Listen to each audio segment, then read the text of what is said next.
Okay, so the reason why I combined two chapters together is so like we can get this out of the way. And then by chapter 16, we'll be done with this. I know there's 16 chapters. I know. But most of the chapters towards the end are kind of short, so we're going to combine some of these chapters in the later episodes. Now, before we get into today's video, like I said in the last video, I said I wasn't going back to this, but now I am because it's the right thing to do anyways. Please make sure to hit the like button, comment down below, subscribe, because if you guys don't subscribe, that's on you. But anyways, let's start this full-on ledged chapter with two of them combined. Chapter 7, Saturday. Now I'm definitely leaving this program. Summer's only less than 1 month away, and by the time my 17th birthday releases itself, barely anyone will lift hands for me. And that's gonna be extra fag, to be honest. July 13th will be my birthday, where I'm seriously doubting a Youngstar Academy could fix this issue anyways. All I have is my caseworker, my dad, and his wife. But sadly enough, Lord Jarvis will be too busy. My caseworker may most likely ignore my father. And pretty soon, one of my final teenage birthdays could collapse as expected. I already completely dislike Mohican, especially annoying ass peers. Chris doesn't stop pissing me off, pointing out every little thing there is to complain about. Desmond keeps on being petty, adding on more bullshit. And for staff's curiosity, there's some ugly sides to it still. Miss Hunters really hasn't been treating some peers nice, especially towards me. I'm already sick of her acting super disrespectful every time she enters the Mohican building. Nothing changes her tone whatsoever. This can explain some factors into why I'm not staying here for much longer. Probably my couple biggest problems may consider myself being stuck in the same seating position for weeks now. And yes, I got my purse taken away. When Des got me stuck with no purse still, it's kind of ruining my chances of even eating snacks inside Mohican's movie theater. Which also means things in Mohican suck balls. But why is Desmond getting his purse back again? These days, I'll be able to pack my bags and leave. The whole day got me messed up because I was refused moving with the Mustangs group inside that decent-sized movie theater. Nothing too literal, it's just mainly our no privs, or over no privs.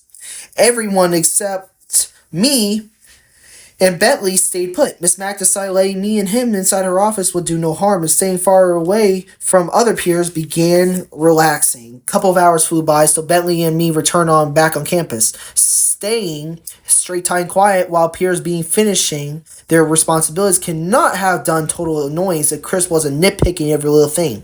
Lunch wasn't terrible, it felt kind of like a winner's choice in no matter. Even besides never finishing a sweet kiwi fruits, I'd have a tasty nature mixed in with flaming hot Cheetos. Yuck. Before ending lunchtime, though, Capri Sun came rising back after 3 or 2 years without drinking some. Its taste was a bit warmer than usual, though letting Capri Sun pop out and popping back in is absolutely crazy to me. While hanging inside the grey room before lunch was boring with reading Mohican's handbooks, coming back full flesh felt piece of cake till Miss Mac's informal group was not. First, one big issue I heard about Chris tearing his eyelids out, debating Miss Mac's adult facts versus Chris's real facts in between informal warfare as being a figure of speech would never lie at all. Chris revealed his abusive situation back when his mother and grandma were beaten by grown men. However, Chris explains he'll never hit a female, nor will he ever disrespect them as far as Chris states. And look, I'm not gonna lie, I would respect that, but back then I didn't because I didn't understand shit from him. And that began making my personal thoughts really get to me because my mother led struggles similar to that, or similarities to that. My bad. Because, I also felt kind of bad at the same point. But anyways, living in Springfield, Massachusetts had way more dangers since I was 6 years old. My mother hadn't been able choosing her own battles so easily. In fact, she put me, Jason Haley, to Kwan's apartment where he hit my mother almost every single day, being on her 24/7. I remember how horrifying it was to never knew what your mother was dealing with behind those serious traumatizing behind the scenes. And so, Kwan was tickling me and my siblings too much, letting us distract ourselves against his beatings on my mother every single day. Kwan even beating on his own mother as well. Life around him got in my mom losing custody of us around a year or two later. Like 2 years ago later. I'm sorry about that. Anyways, because one day mom said she'd come back soon and it wouldn't be long, except not knowing she got herself stuck with random strangers she'll call by as her friends, I asked one of them the next morning about where's my mommy, and he seemed super angry towards my supposedly question being stated.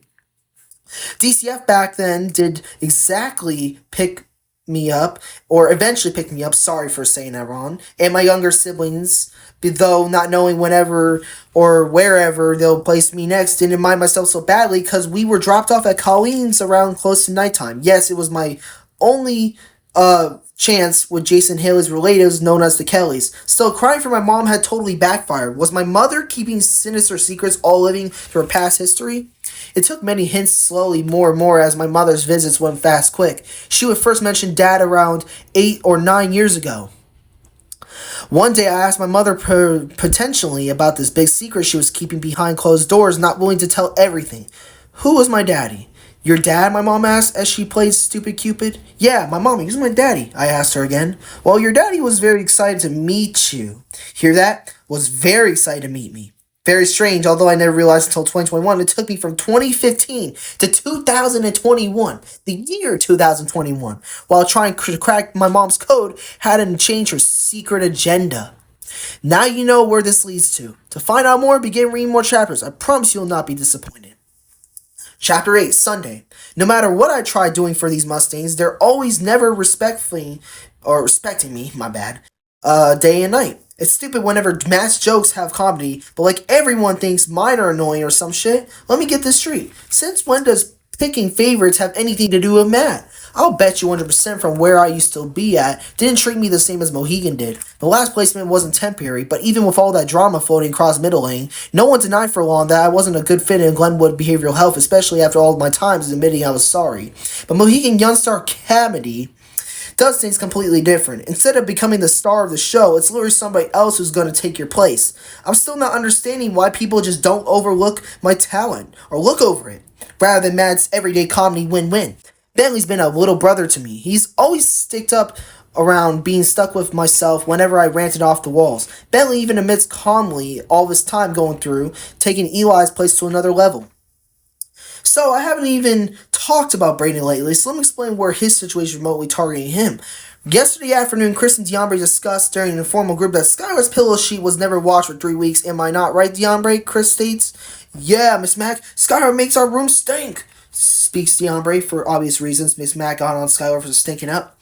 But also, Brayden and Skylar overusing their MP3s almost here and there.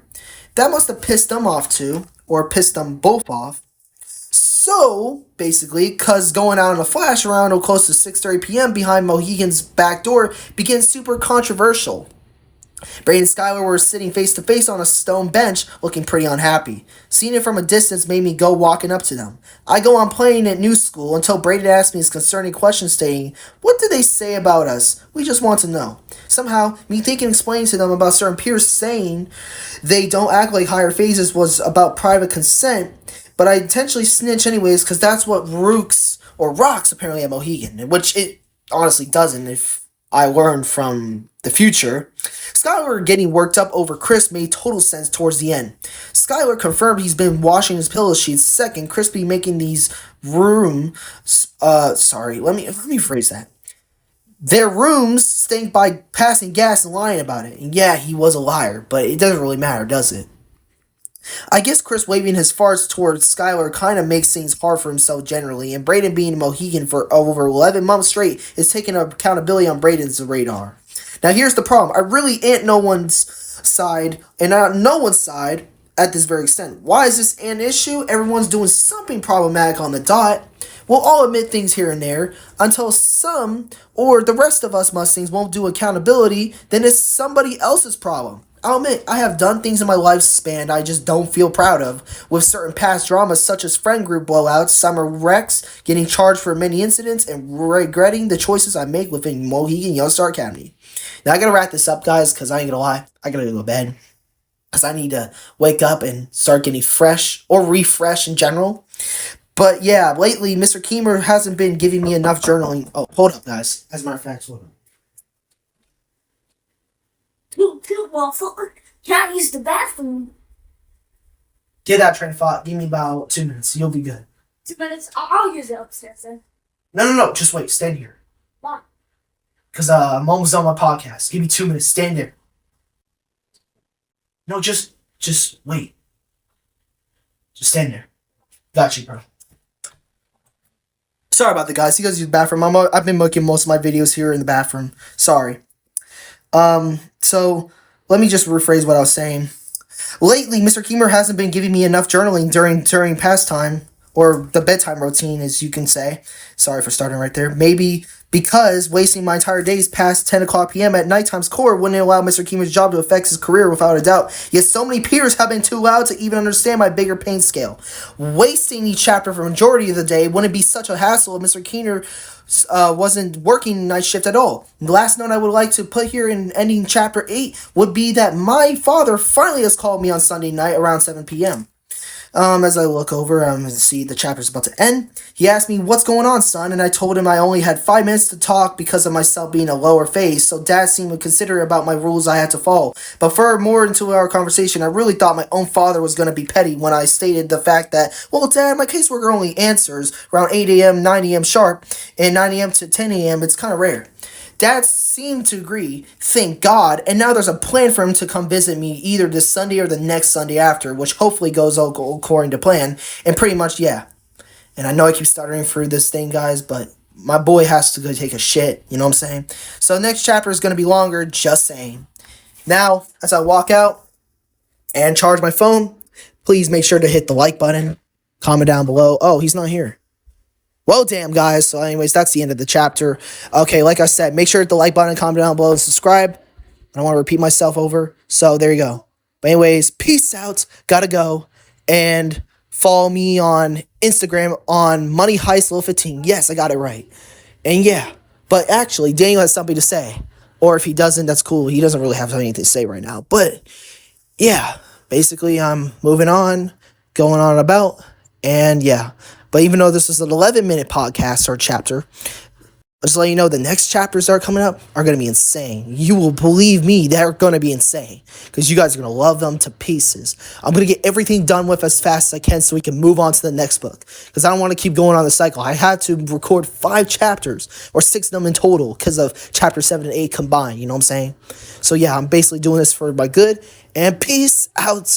And yeah.